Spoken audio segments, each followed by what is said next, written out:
chat na ku zai in aratman khi kang hal man ton lo long dai na ko kol ton hun kip a ka thara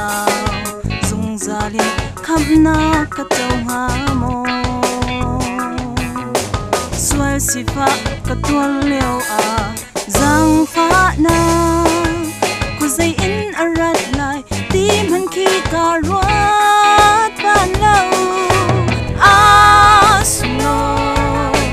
boy patot nak thong in har nak tam nan se eti di lai lâu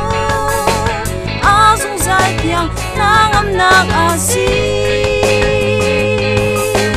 ka thara pathian sun par na chung a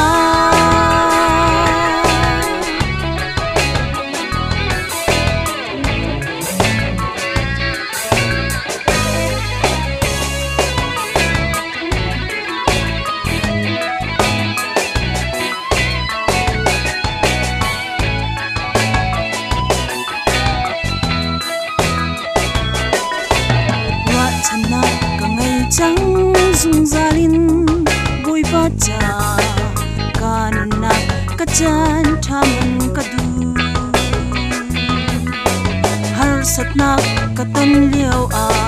vel ngai na khuzai in arat lai ti ka fiang te in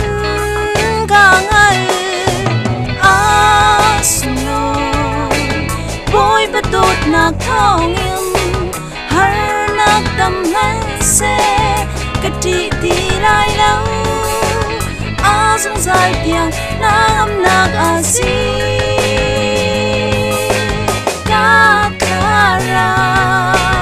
pathian sun par na